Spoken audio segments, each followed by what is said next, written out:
नमस्कार, बहुत स्वागत है आप सभी का। मैं हूं आपके साथ नैना यादव और लेकर हाजिर हूं हमारा खास प्राइम टाइम शो। इंडिया बोल रहा है डोनाल्ड ट्रंप के लिए अब ग्रीनलैंड कोई इलाका नहीं है बल्कि अहंकार का सवाल बन चुका है।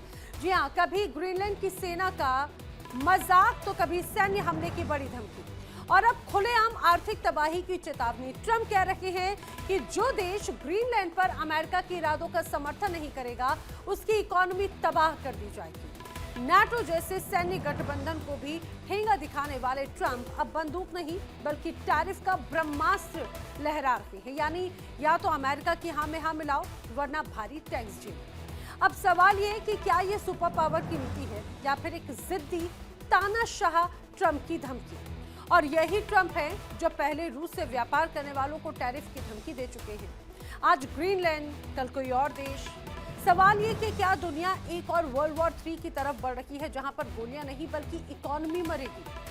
क्या दुनिया अब अमेरिकी फरमानों पर चलेगी या ट्रंप की इस आर्थिक दादागिरी का जवाब दिया जाएगा। नाटो के कई देशों ने ग्रीनलैंड में अपनी हुंकार सेना को भेजने की पहल भी कर दी। आज करेंगे इसी पर चर्चा। डोनाल्ड ट्रंप की तानाशाही और दादागिरी दिन प्रतिदिन बढ़ती जा रही है। सुपर पावर के गुरूर में डूबी ये राजनीति अब आदेशों की शक्ल ले चुकी है। ग्रीनलैंड या मेरी बात मानो या अंजाम भुगतो। सवाल है, क्या दुनिया एक ऐसे दौर में प्रवेश कर रही है जहां पर अमेरिका की ताकत कूटनीति नहीं बल्कि धमकी बन गई है। इतिहास बताता है कि जब नेता अपने फैसले दूसरों पर थोपने लग जाएं तो तबाही का रास्ता वहीं से खुलना शुरू हो जाता है। और ट्रंप की तानाशाही हिटलर के अहंकार की तरह साफ नजर आती है। अंतर्राष्ट्रीय नियमों से ऊपर खुद को मानने की जिद, ये तुलना कठोर है। लेकिन सवाल है, क्या ट्रंप सत्ता के नशे में संतुलन खो रहे हैं। पौराणिक काल में एक राक्षस था जिसका नाम था भस्मासुर, जिसे वरदान मिला कि वो अपनी ही करनी से खुद भस्म होगा। ट्रंप भी उसी रास्ते पर बढ़ते नजर आते हैं। क्या ट्रंप खुद के लिए भस्मासुर बन रहे हैं। अहंकार इतना कि हर प्रतिक्रिया को चुनौती समझना। सवाल, क्या ये नीति अमेरिका को भी उसी कगार पर लेकर जा रही है। अब देखिए, ग्रीनलैंड का मसला, ग्रीनलैंड को ट्रंप ने नाक का सवाल बना लिया है। कभी वहां की सेना का मजाक उड़ाते हैं, कभी सैन्य कार्रवाई के संकेत देते हैं और अब तो सीधा सीधा मैसेज वो दे रहे हैं कि जो साथ नहीं देगा उसकी अर्थव्यवस्था पर वार हो जाएगा। अब ये कूटनीति नहीं, दबाव की राजनीति है, इसमें कोई शक नहीं। अब ट्रंप का टैरिफ बम क्या है वो भी आपको जरा समझाते हैं। दरअसल लगातार हर बार पिछले कुछ वक्त से ट्रंप बार बार टैरिफ का चाबुक चलाने की कोशिश करते हैं। अब ग्रीनलैंड पर अमेरिका का साथ नहीं देने वालों पर फिर से ऐसा ही चाबुक चलेगा। ग्रीनलैंड पर अगर अमेरिका का साथ नहीं दिया तो भारी टैरिफ लगाया जाएगा। यूरोप के देशों को खुली चेतावनी दे रहे हैं डोनाल्ड ट्रंप। अमेरिकी नीति के खिलाफ अगर वो गए तो व्यापार पर वार होगा, आर्कटिक पर कंट्रोल, चीन रूस को रोकने की बड़ी रणनीति दरअसल एक तरह से ये है। अब ट्रंप ने सैन्य धमकी से कदम पीछे खींचते हुए टैरिफ का ब्रह्मास्त्र दिखाया है। पहले तो रियल एस्टेट डीलर बनकर ग्रीनलैंड को खरीदने की कोशिश डोनाल्ड ट्रंप ने की, लेकिन उधर से मैसेज आ गया कि भाई ग्रीनलैंड बिकाऊ नहीं है, जिसके बाद अब सीधे धमकी पर डोनाल्ड ट्रंप उतर आए हैं। And I may do that for Greenland too. I may put a tariff on countries if they don't go along with Greenland because we need Greenland for national security. So I may do that. I'll give you a little, I'll take you out of that. In fact, that'll end up being the story. But actually, this is a much bigger story because we're reducing healthcare by numbers that you haven't seen.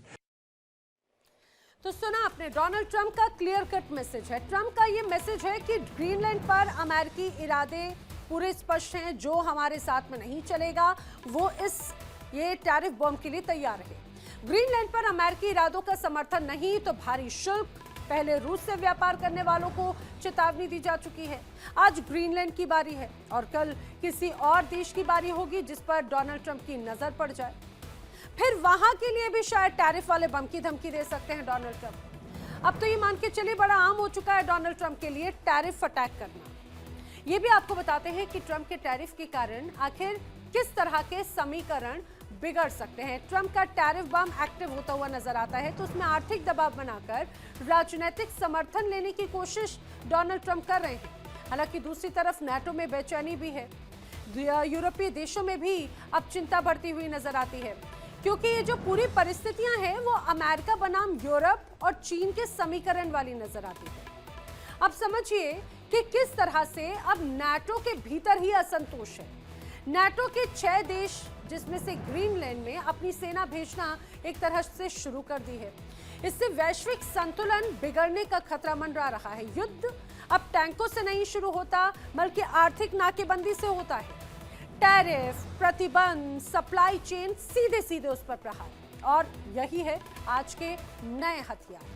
और जब अर्थव्यवस्थाएं डगमगाती हैं, राजनीति कट्टर होती है, क्या यही वो समय है जहां पर वर्ल्ड वॉर 3 का सायरन सुनाई देने लगता है?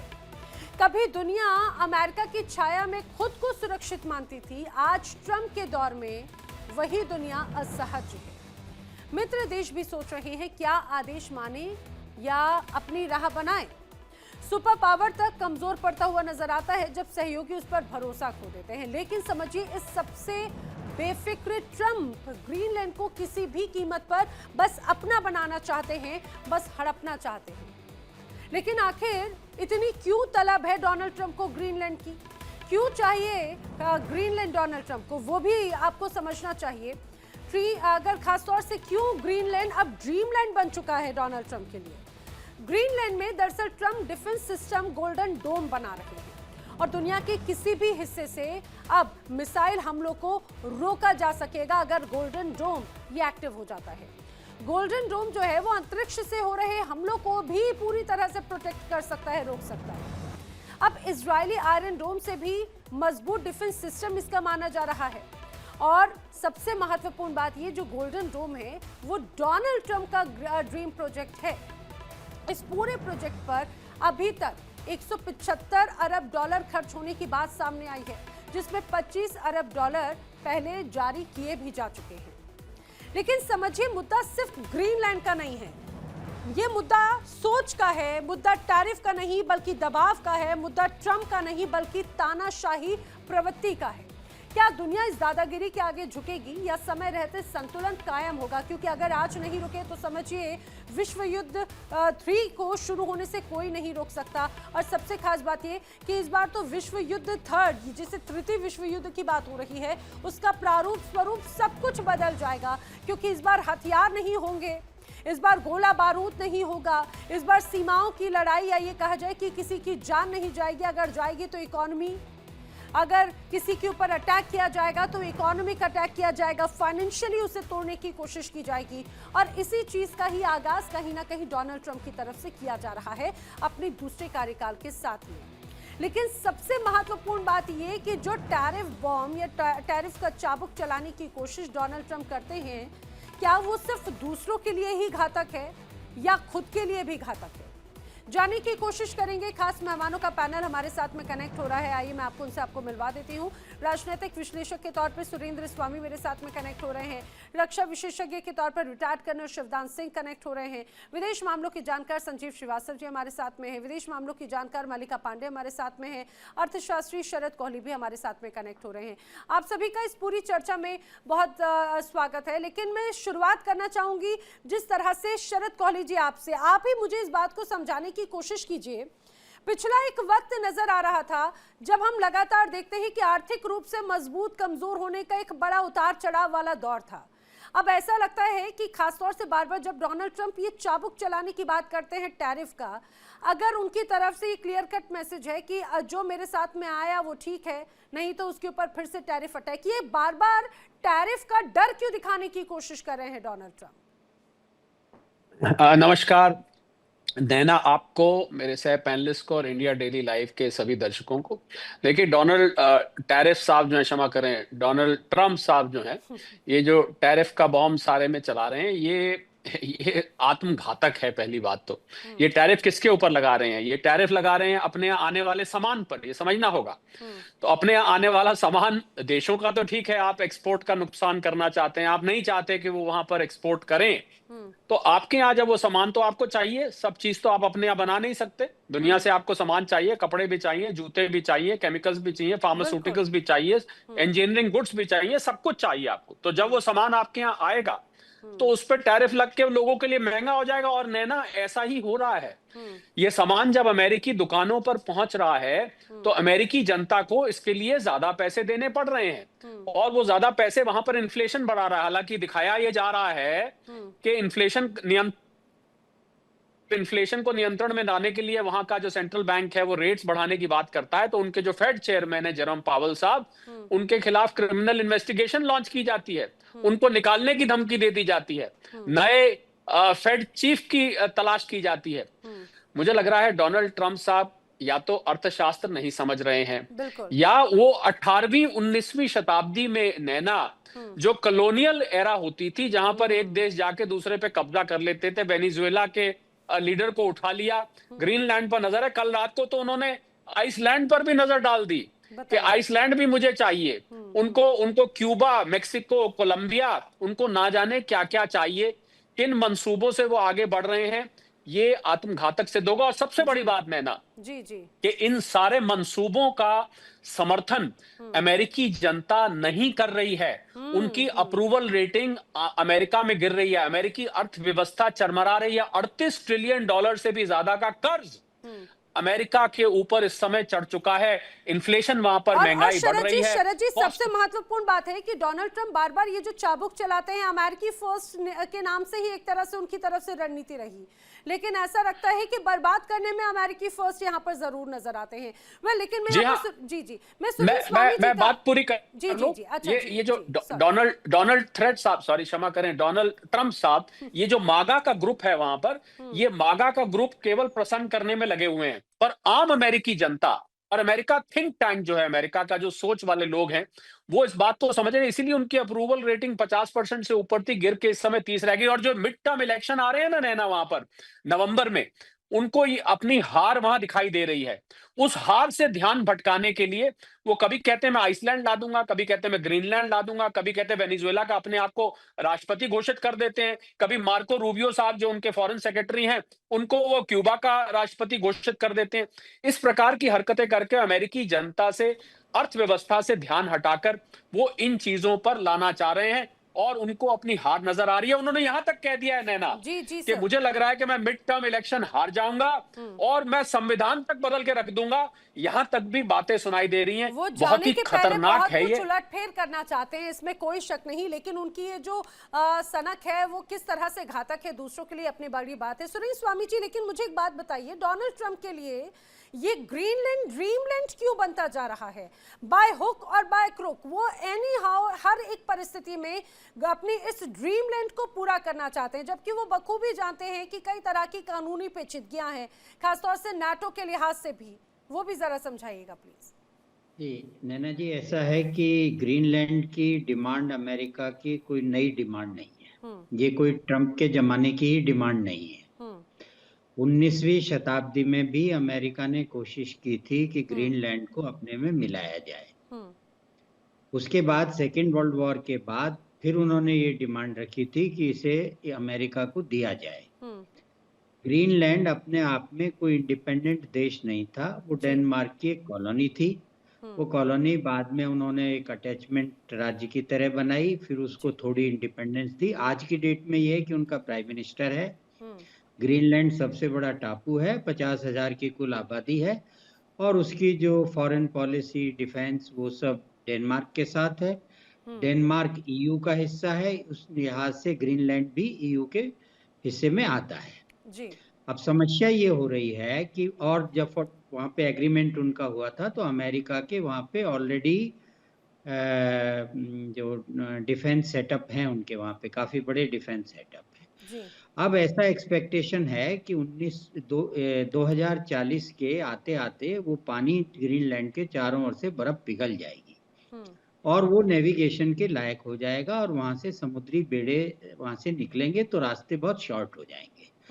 अब अमेरिका को लगता है कि अगर वो रास्ता पानी का खुला तो चीन और रशिया उसके बहुत क्लोज पहुँच जाएंगे। उससे पहले वो चाहता है कि मैं ग्रीनलैंड पे कब्जा कर लूं, अपना स्टेट बना लूं, अपना वहाँ पे डिफेंस सेटअप अच्छे बना लूं, ताकि जब 1940 की सिचुएशन आए, जब वहाँ से नेविगेशन शुरू हो, तो उस समय उस पानी पर मेरा अधिकार हो और मैं चीन और रशिया को रोक सकूं। दूसरा, ग्रीनलैंड इतना बड़ा टापू, टापुओं में अगर हम गिनती करें तो आज की तारीख में सबसे बड़ा आइलैंड है। तो वहां से उनको ये लगता है कि हम पूरे यूरोप पे, पूरे रशिया पे और पूरे चाइना पे वो निगाह रख सकते हैं, इसलिए उनकी ये इच्छा है। उनके ऑलरेडी रिपब्लिकन ने एक बिल भी मूव कर दिया है जिसमें वो उसको 51st स्टेट बनाना चाहते हैं। जी जी। तो ये तो उनका एक अमेरिका का है, ये ट्रम्प साहब का अकेला नहीं है। जैसे मैंने कहा कि ये 100 साल से 19वीं पुराना सदी से। इतिहास है ग्रीनलैंड को लेने का, तो ये उनका है और ये स्ट्रेटेजिकली डिफेंस पर्पज से उनका इंटरेस्ट है। फिर चूंकि वो आइलैंड है, अनएक्सप्लोर्ड है, तो वहां पे आपको मालूम ही है जो जितने भी रेयर अर्थ के एलिमेंट है वो सब वहां पे अवेलेबल है, और आने वाली टेक्नोलॉजी सारी रेयर अर्थ पे बहुत डिपेंड करेगी। तो इसलिए भी उनका इंटरेस्ट है कि ग्रीनलैंड हमें मिलना चाहिए, और इसी के लिए वो कोशिश कर रहे हैं। इसमें अब इसमें कोई शक नहीं जी। जहां तक अब तारीफ का सवाल है, तो जो देखिए, व्यापार में तो आप किसी भी देश से व्यापार करें उस पर टैरिफ लगा सकते हैं, लेकिन जो ग्रीनलैंड का सपोर्ट नहीं करेगा तो हमारा ग्रीनलैंड के सपोर्ट से क्या लेना देना है। कोई यूएन रेजोल्यूशन तो है नहीं, कुछ वहां पे पेश होना नहीं है। उनको अपने यहाँ पे ग्रीनलैंड का सबसे पहले लॉ बनाना है। तो वो एक्चुअली ये धमकी जो दी जा रही है वो यूरोप को दी जा रही है, वो डेनमार्क को दी जा रही है, वो ईयू को दी जा रही है, और उसका कारण स्पष्ट है। भले ही EU ये कोशिश करे कि हम सारे यूरोपियन देश एकजुट होकर अमेरिका से बड़ी सुपर पावर बने, लेकिन वो सक्सेसफुल नहीं रहे। इतने सालों के प्रयास के बाद कॉमन करेंसी करके EU बना के भी वो नहीं हो पाए। तो अब वो EU को एक तरह से धमका रहा है। नाटो अमेरिका के पैसे से चलता है, UN आधा अमेरिका के पैसे से चलता है, सारे आर्म्स एम्युनिशन नाटो में अमेरिका के हैं। तो इसलिए वो धमकी दे रहा है कि भाई तुम लड़ने की जरूरत नहीं है, मुझे जरूरत है, और तुम्हारा कोई इंडिपेंडेंट कंट्री भी नहीं है। लेकिन सुरेंद्र स्वामी जी, यही तो सबसे महत्वपूर्ण बात है कि नाटो पूरा अमेरिका के अम्ब्रेला में है, या खासतौर से अगर हमने देखा यूएन की बात हो या ईयू की बात हो या ऐसे तमाम अलग अलग ऑर्गेनाइजेशन जिनको अब अपने आगे एक तरह से पूरा गौण मानते हैं डोनाल्ड ट्रंप। यही सवाल मैं शिवदान सिंह जी से करना चाह रही हूँ, अपने आप को पूरी तरह से गौण मानते हैं, और यही वजह है कि सिक्योरिटी का जो सबसे बड़ा थ्रेट है अब नेटो कंट्रीज वो अमेरिका से ही अपने आप को मानते हैं। वो कहते हैं कि आज के वक्त में सबसे बड़ा खतरा कोई और देश नहीं, इवन रशिया भी अब सेकेंडरी हो गया, सबसे बड़े तो घर वालों से वो खतरे में है। लेकिन सर, क्या जो नाटो का आर्टिकल 5 है जिसमें कहा जाता है कि भाई किसी और देश पर हमला या नाटो कंट्रीज में से ही वो एक पर हमला सब पे हमला माना जाएगा, और इस आर्टिकल के तहत आप इन्हें तोड़ना भी इतना ज्यादा आसान नहीं होगा। तो डोनाल्ड ट्रंप की ये इच्छा कैसे फुलफिल होती हुई नजर नहीं आती फिलहाल। तो देखिए, ऐसा है जैसा कि स्वामी साहब ने ऑलरेडी बोला है, वहां पर जो और देश है नेटो के, वो उन्होंने ऑलरेडी अपनी सेना भेजने की तैयारी शुरू कर दी है, कुछ ने भेज भी दी है, और इसका नाम वो एक्सरसाइज के रूप में दे ले रहे हैं कि हम एक्सरसाइज कर रहे हैं, मगर उनका असली इरादा है अमेरिका को चेक करना कि वो ग्रीनलैंड पर कब्जा न कर सके। और इसके साथ साथ डेनमार्क के जो राष्ट्रपति उन्होंने ऑलरेडी बोल दिया है कि यदि ग्रीनलैंड पर कब्जे की कोशिश की उसने, तो नेटो को ब्रेक डाउन कर दिया जाएगा, नेटो समाप्त हो जाएगी, और नेटो समाप्त हुई तो पूरी इनकी यूनियन खत्म हो जाएगी, और जो विश्व में एक तरह का इन्होंने एक प्रभाव बना रखा था नेटो का, वो सब समाप्त हो जाएगा। एक प्रकार से डोनाल्ड ट्रंप ने परोक्ष युद्ध शुरू कर दिया है दुनिया में, जिसको एक तीसरी विश्व युद्ध के रूप में लिया जा सकता है। आपने खुद ही बोला है कि आजकल के जमाने में सीमाओं पर युद्ध नहीं हो रहा होगा, ये आजकल आर्थिक क्षेत्रों में युद्ध होगा, क्योंकि आजकल की जो जनता की प्रायोरिटीज बदल गई हैं।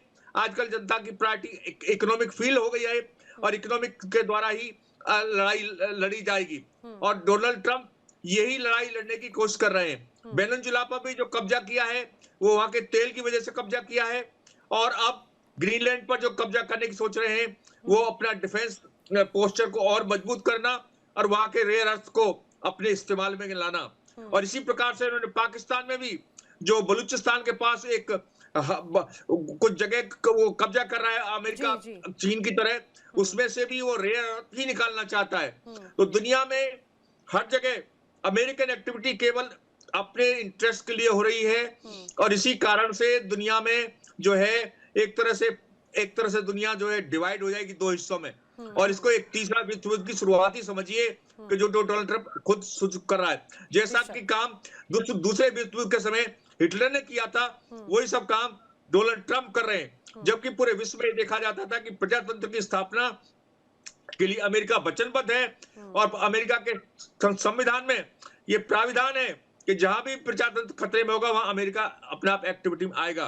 तो मगर अमेरिका खुद ही अभी प्रजातंत्र को धमकी दे रहा है, खत्म करने की कोशिश कर रहा है। तो इसलिए बड़े चिंता की विषय है और विश्व की एक महाशक्ति इस प्रकार की हरकत कर रही है जिससे कि पूरे विश्व में असंतुलन होने की संभावना है। और सर ये बड़ी चिंता की बात है क्योंकि आपने कहा कि अब विश्व युद्ध तीसरे की तो शुरुआत हो गई है ट्रेड वॉर के तौर पर, लेकिन मैं यही सवाल जानने की कोशिश करती हूँ संजीव श्रीवास्तव जी से। संजीव जी, डोनाल्ड ट्रंप पहले ही कह चुके थे कि अब बातचीत नहीं होगी, सीधे वार होगा, वो भी टैरिफ वार होगा। टैरिफ वार के साथ होते होते अब ये ट्रेड वॉर की तरफ तस्वीर बदल गई। हमने शुरुआत में देखा कि बाकायदा पहले चीन पर सख्ती दिखाई, उसके बाद में रूस, भारत और ऐसे करते करते जो फहरिस्तें लंबी होती चली गई। लेकिन ऐसा लगता है कि महत्वाकांक्षाएं डोनाल्ड ट्रंप की खत्म नहीं होती। ठीक है, ग्रीनलैंड को लेकर मसला पुराना है, लेकिन जो 21वीं सदी के तानाशाह अब क्या हिटलर हो गए हैं डोनाल्ड ट्रंप, और अभी ग्रीनलैंड पर नजरें, उसके बाद में फिर आखिर किसका नंबर, कंट्रोल कब किया जाएगा?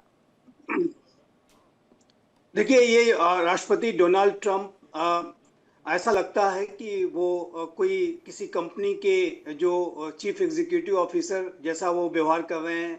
वो जो बिजनेस में टेक ओवर होता है कि उसको टेक ओवर कर लिया। कोहली साहब बैठे हुए हैं, वो ज़्यादा अच्छी तरह से इस बात को उन्होंने बताया भी।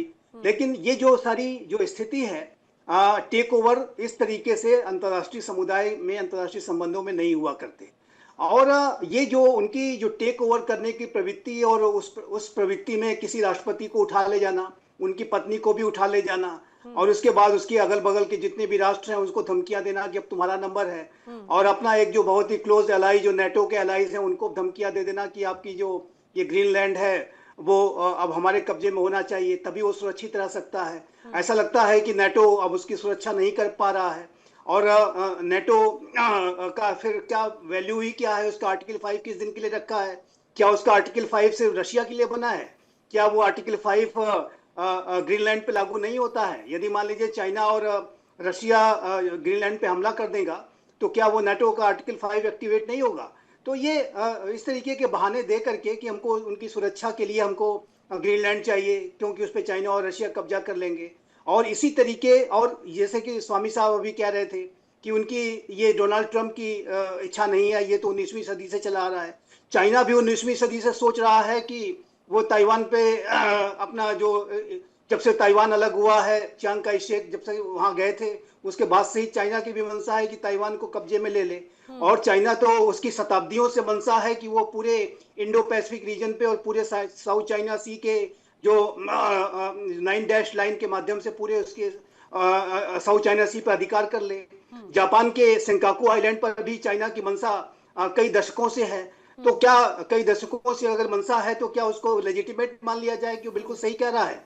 ये बिल्कुल आधार नहीं हो सकता। देखिए, इस तरीके की जो सोच है, जैसा कि डॉक्टर कोहली ने कहा, ये एक इंपेरियलिस्टिक सोच है, एक कॉलोनियल माइंडसेट है। ये जो टेक ओवर करना, ये सब दिन बीत चुके हैं। कभी अमेरिका ने टेक ओवर किए थे, हम जानते हैं गुआम का टेक ओवर जो हुआ, स्पेनिश अमेरिकन वॉर हुआ, फिलिपिनो के साथ जो उनका कॉन्फ्लिक्ट हुआ, वो सारा कुछ 19th सेंचुरी का अमेरिकन इंपेरियलिज्म है। अब वो 19th सेंचुरी के आउटडेटेड आइडियाज को आप 21वीं सदी के तीसरे दशक में इम्प्लीमेंट करने जाएंगे तो उसका क्या परिणाम होगा? सबसे बड़ा नुकसान यूनाइटेड स्टेट्स ऑफ अमेरिका अपना स्वयं करेगा।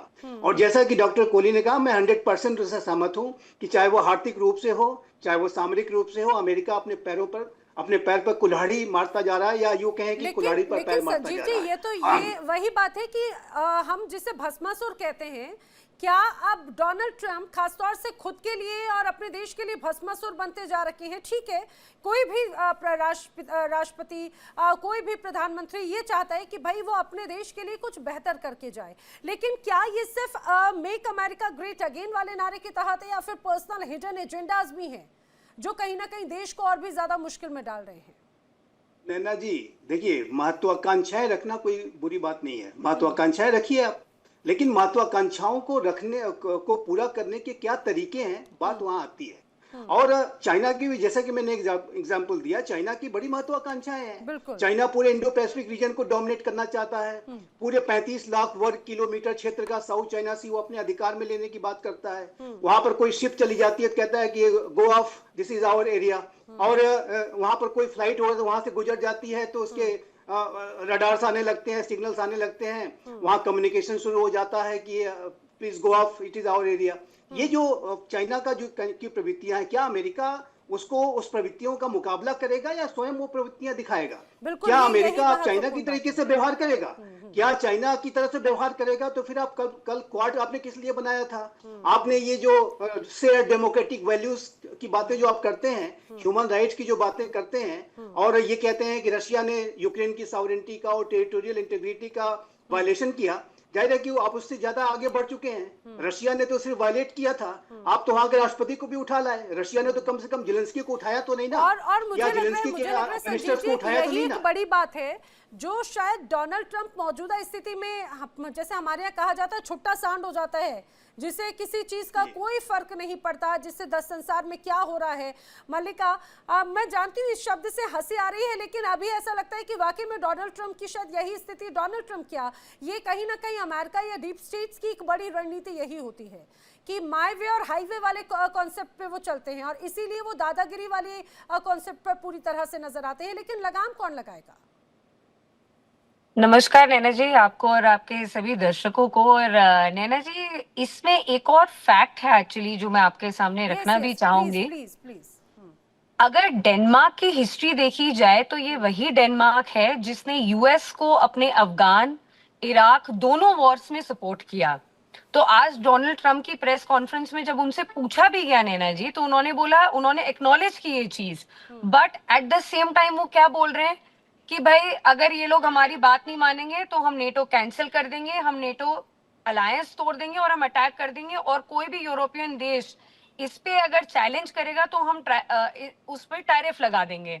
जैसे सर ने भी अभी बोला कि ये तो ट्रंप की जगह इनका सरनेम अभी टैरिफ हो जाना चाहिए नैना जी। दूसरी बात नैना जी, ट्रंप के जो खुद के एमपीज हैं, जो रिपब्लिकन एमपीज हैं, वो सब भी इसके अगेंस्ट हैं। सबने, इनके 6-7 एमपीज का स्टेटमेंट आया है बकायदा कि ये लोग अगेंस्ट गए हैं। पूरा जो ट्रम्प का ये ग्रीनलैंड वाला इशू है, उन्होंने साफ साफ बोला है कि ट्रम्प की प्रेसिडेंसी को हटा देना चाहिए नैना जी। इनफैक्ट इनके 11 एमपीज ने पार्लियामेंट पर पूरा साफ साफ स्टेटमेंट दिया है नैना जी कि इनको वेनेजुला पर अटैक नहीं करना चाहिए था, क्योंकि ये यूएन सिक्योरिटी के खिलाफ है, सिक्योरिटी काउंसिल के खिलाफ है नैना जी।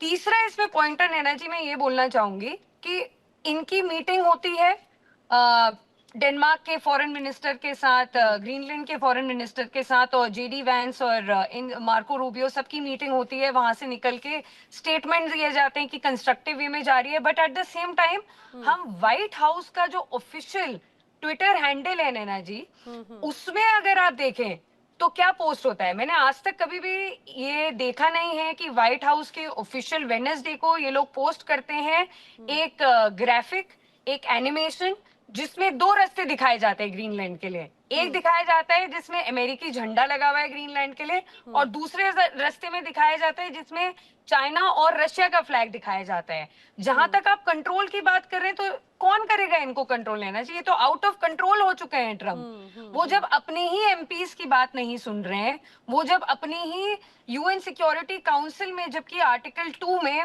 और 42 में दोनों में स्पेसिफिक है कि आप किसी भी सॉवरेन कंट्री को अटैक नहीं कर सकते हैं, मजबूरन अगर करना भी पड़ गया तो आपको यूएन सिक्योरिटी काउंसिल की परमिशन चाहिए उसमें। तो इनकी परमिशन कहाँ थी?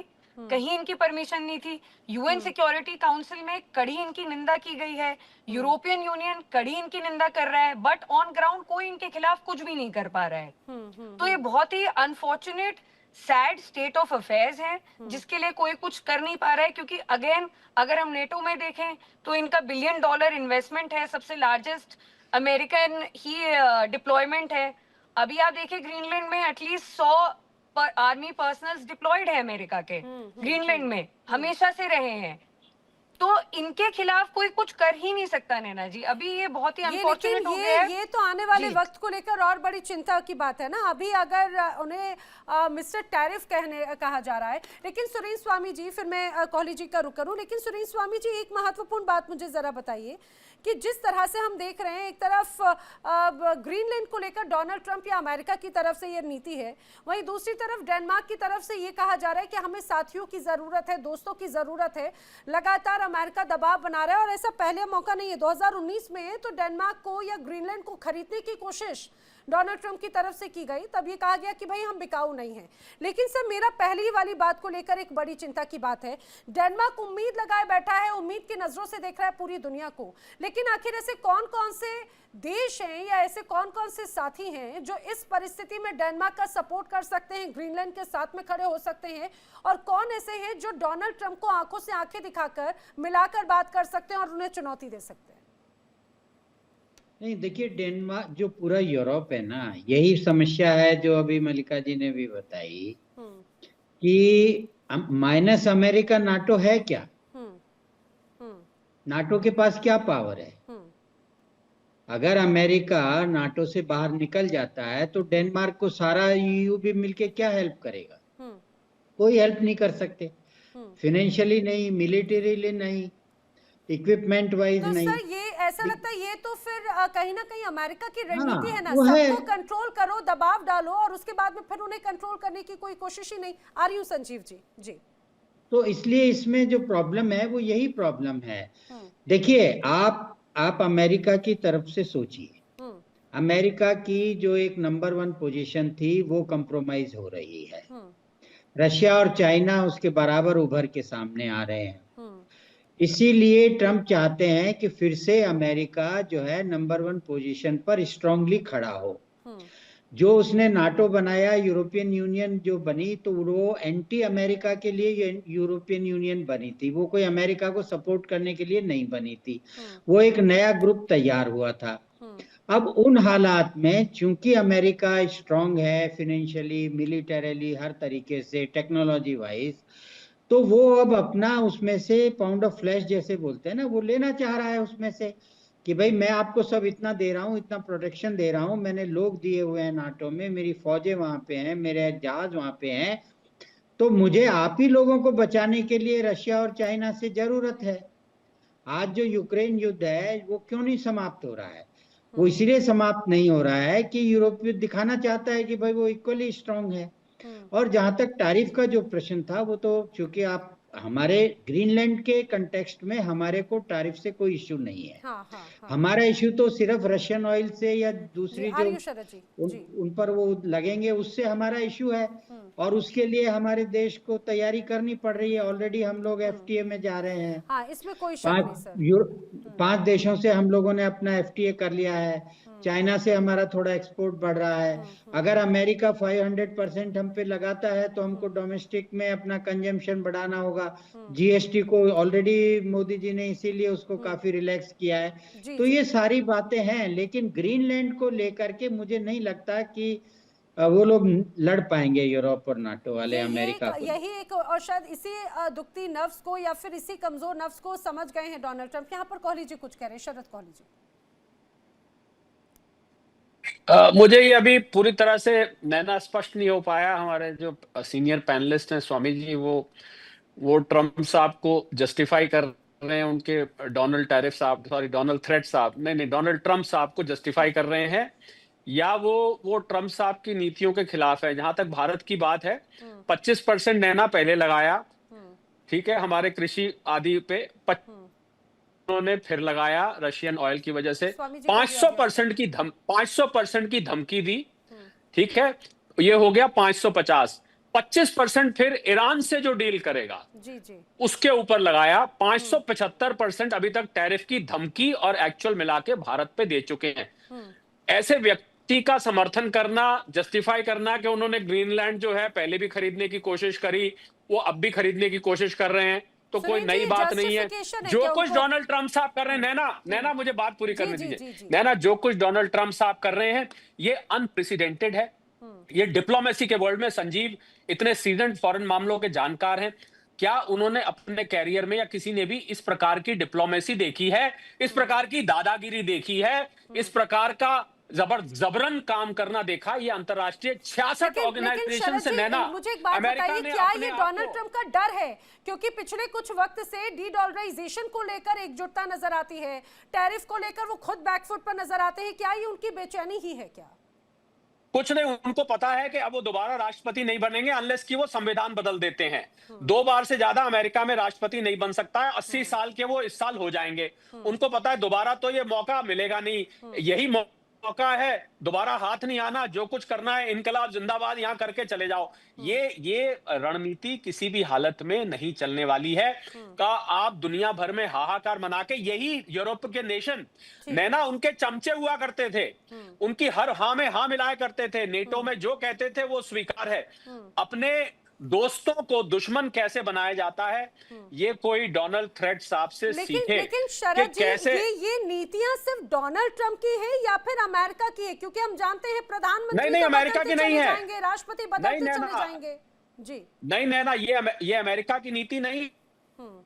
आम जनता से आप जाके बात करेंगे, मेरे वहां पर बहुत सारे लोग मेरी जानकार हैं जो मुझे जानते हैं, वो अमेरिका की ट्रंप साहब की नीतियों का समर्थन नहीं कर रहे हैं। बल्कि आप मुझसे पूछे अर्थशास्त्री होने के नाते, मैं तो 2028 का इंतजार कर रहा हूं, जब ट्रंप साहब का टर्म पूरा हो जाएगा। अगर वो ऑफिस में उस टाइम तक बने रहे तो ज्यादा से ज्यादा ये मुसीबत 2028 तक की। अमेरिका तो भारत का दशकों से एक लेकिन नेचुरल मुझे तो अलाई ऐसा रहा लग रहा है है, शरद एक जी, दुनिया की सबसे 2028 पुरानी तक जाने डेमोक्रेसी। क्या करके चले जाएंगे? वो दुनिया को तितर बितर करके चले जाएंगे। बात पूरी करने दीजिए। जी। एक दुनिया की सबसे पुरानी डेमोक्रेसी, एक दुनिया की सबसे बड़ी डेमोक्रेसी, हमारे और अमेरिका के संबंध इस तरह गुथे हुए हैं। पीपल टू पीपल संबंध है, स्पेस में संबंध है, टेक्नोलॉजी में संबंध है। आज अमेरिका को अगर कोई चलाता है तो भारतीय चलाते हैं। और है ना, अगर अमेरिका बना है ना, तो अपने ब्रांड्स की वजह से बना है। जो दुनिया में उसने अमेजॉन है, माइक्रोसॉफ्ट है, गूगल है, मेटा है, कोका कोला है, पेप्सी है, मैकडोनल्ड्स है।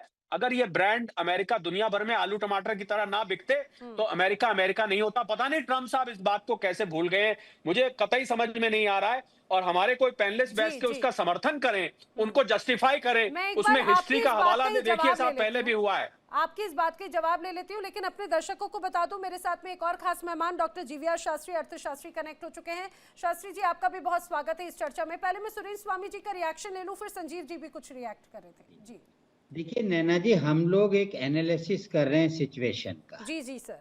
उसका मतलब ये नहीं है कि चूंकि ट्रंप हमारे खिलाफ है तो हम वन साइडेड होके बात करें। हमको एनालिसिस में ये देखना है सिचुएशन क्या है, क्या पॉसिबिलिटीज हैं, क्या सिनेरियो डेवलप हो रहा है। ट्रंप को यहाँ बैठ के गाली देने से तो कोई फायदा होगा नहीं, उससे कुछ असर होगा नहीं, कुछ उससे मतलब नहीं निकलेगा। मैंने पहले ही कहा आपको बीच में, चूंकि ग्रीनलैंड का आपने मैटर लिया था और इंडिया पे टैरिफ का नहीं लिया था, फिर भी मैंने आपको शॉर्ट में कहा था कि अगर अमेरिका हम पे टैरिफ लगाता है तो उसके लिए हम लोग क्या तैयारी कर रहे हैं, वो मैंने बहुत ब्रीफली बोला था आपके दर्शकों को एक बार। मुझे लग रहा है हर एक देश की अपनी अपनी तैयारियां होंगी। संजीव जी। जी जी ने कहा, देखिए अगर आप सीधा अमेरिका को अगर आप समर्थन कर रहे हैं, ट्रंप को समर्थन कर रहे हैं, तो फिर ये वन साइडेड बात तो आप स्वयं कर रहे हैं। हम लोग जो, मैंने जो कहा, डॉक्टर कोहली ने जो कहा, वो एक बैलेंस्ड एनालिसिस हमने की है कि राष्ट्रपति डोनाल्ड ट्रंप की नीतियों की वजह से अमेरिका को और पूरे यूरोप को, उनके नेटो के अलायंस को और पूरे विश्व को किस तरीके की जो है संकटों का सामना करना पड़ सकता है। और हमने ये भी कहा कि यूनाइटेड स्टेट्स ऑफ अमेरिका को इसका सबसे बड़ा नुकसान अगर किसी को होगा तो यूनाइटेड स्टेट्स ऑफ अमेरिका को होगा, और अल्टीमेट जिसका सबसे बड़ा नुकसान होगा वो डोनाल्ड ट्रंप और उनकी प्रेसिडेंशियल लेगेसी को होगा। देखिए नैना जी, एक बात मैं कहना चाहता हूँ, यूनाइटेड स्टेट्स ऑफ अमेरिका की हिस्ट्री में आज तक ऐसा राष्ट्रपति कभी भी नहीं आया जो इतना अनप्रेडिक्टेबल हो, इतना अनकन्वेंशनल हो और इतना ज्यादा ट्रांजैक्शनल हो। मैंने पिछले 25 वर्षों में भारत और अमेरिका के संबंधों को लगातार गहन उसका अध्ययन, विश्लेषण, लेखन किया है।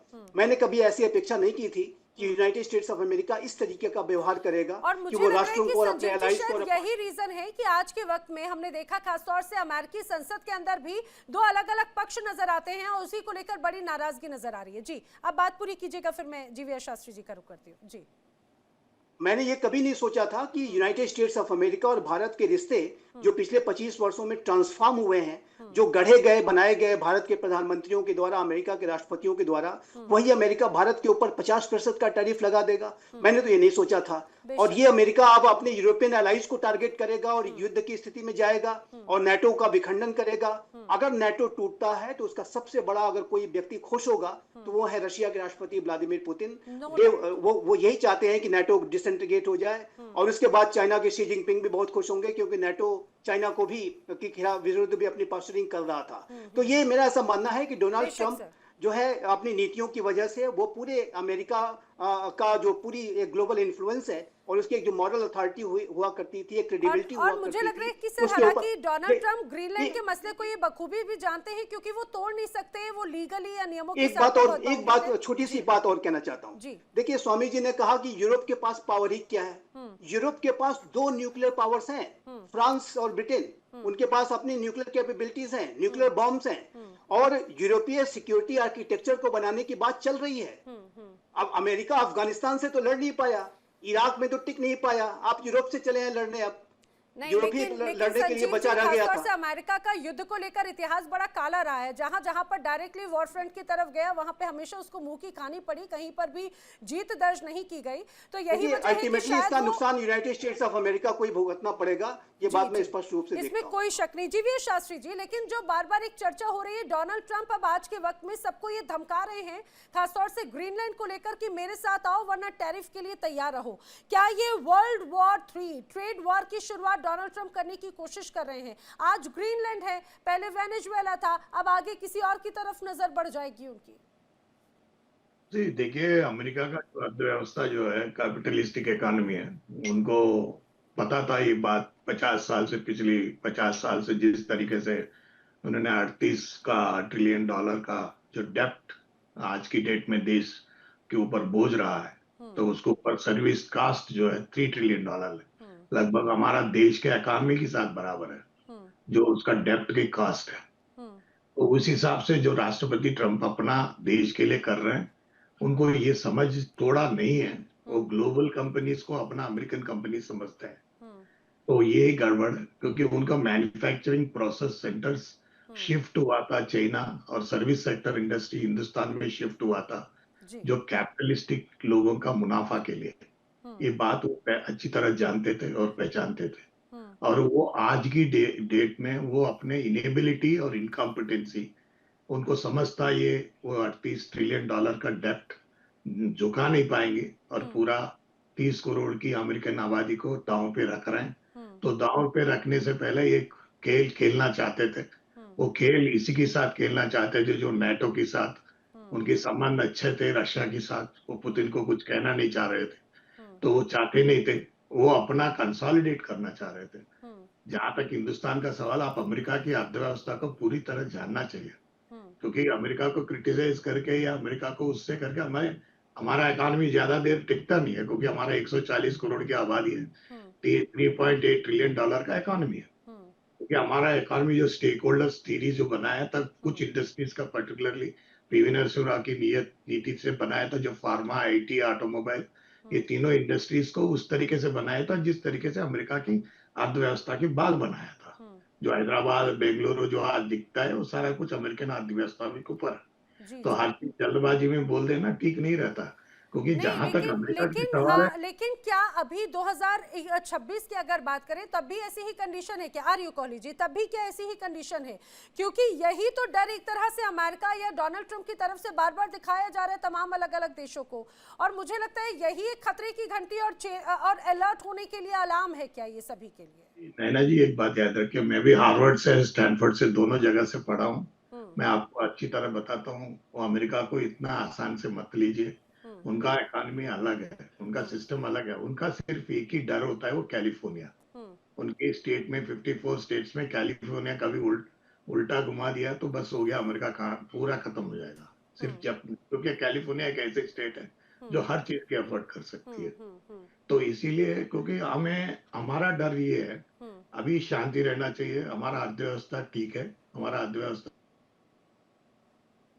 जी जी ठीक है, कोहली जी कुछ रिएक्ट करें। कोहली जी, फिर मैं मलिका का रुख कर रही हूँ जी। मैं भी नैना हार्वर्ड से हूँ, जी ठीक है, और ये कहना कि भारत का अमेरिका के बिना गुजारा नहीं है, बेंगलोर हैदराबाद सिर्फ अमेरिका ने बनाया, कतई मैं इससे सहमत नहीं हूँ। भारत यूरोपियन यूनियन से 188 बिलियन डॉलर का बायलैटरल ट्रेड की इस महीने डील करने जा रहा है। यूके से हम डील कर चुके हैं, ऑस्ट्रेलिया से कर चुके हैं, न्यूजीलैंड से कर चुके हैं।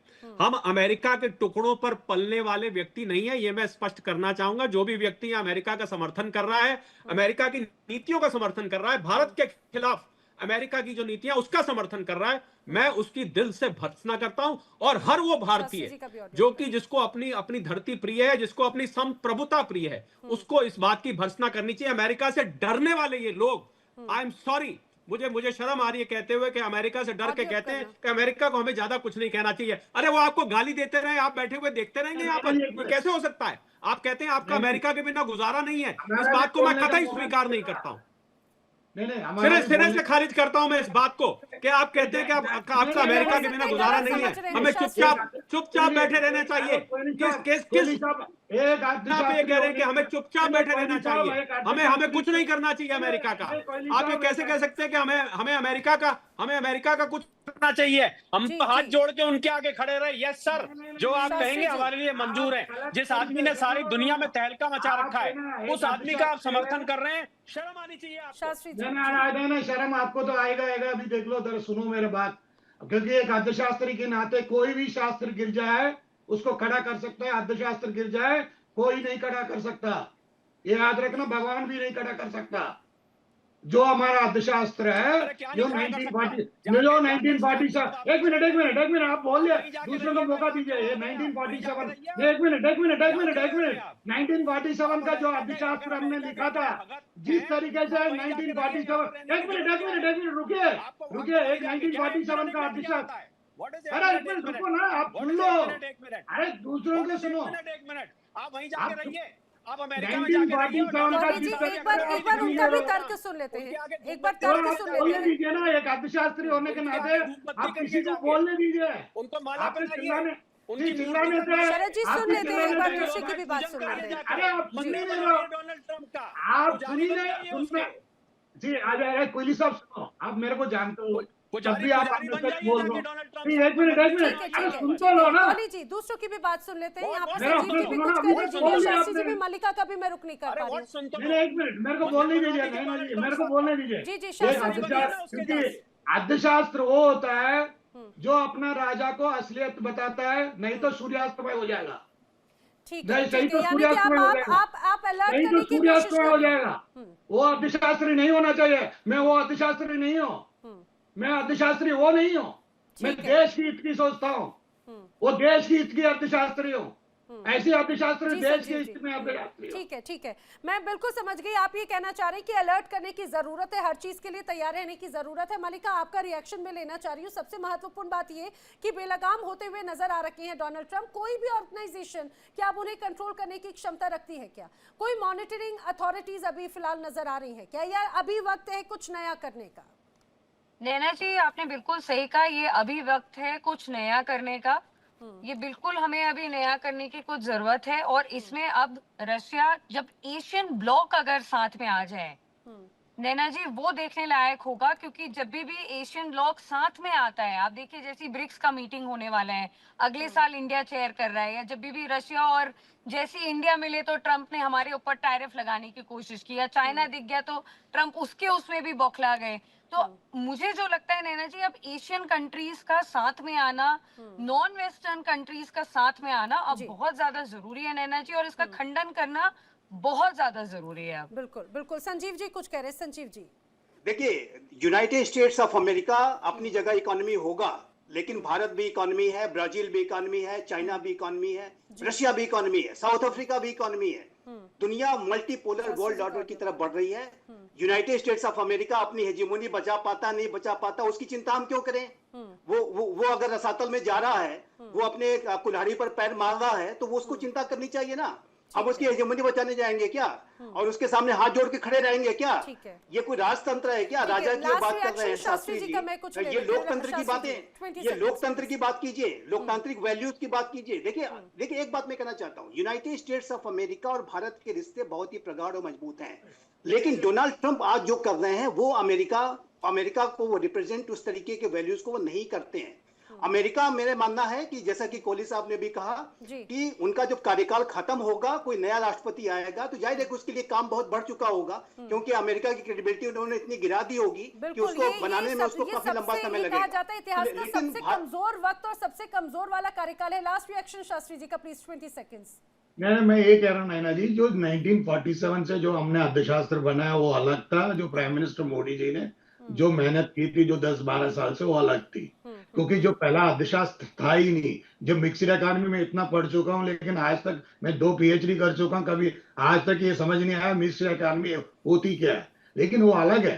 लेकिन मैं प्राइम मिनिस्टर मोदी ने जिस तरीके से अर्थशास्त्र का जिस रास्ता से ले जा रहे थे उसको तारीफ करते हैं। लेकिन मैं ये कह रहा हूँ अमेरिका का अलग का, अमेरिका की जब वर्णन आती है, अमेरिका की बात आती है, महाभारत को सोचना चाहिए। ऐसा नहीं है महाभारत की तरह हम आगे निकल गए, भगवान श्री कृष्ण आगे सामने नजर आ रहा हूँ और मैं पूरा दांव पे रख दिया हूँ। नहीं, मुझे लगता है ये देखिए वक्त की बात होती है, बदलते वक्त के साथ जरूरतें, समस्याओं का तरीका और इलाज भी उन समस्याओं के हिसाब से वक्त के साथ किया जाता है, इसमें कोई शक नहीं। और नीतियां या पॉलिसीज भी उसी के अकॉर्डिंग जरूरत के अनुसार बदली जाती है और शायद यही बदलाव का एक वक्त भी। आप सभी मेरे साथ चर्चा में शामिल हुए, वक्त इतना ही था। आप सभी का बहुत बहुत धन्यवाद।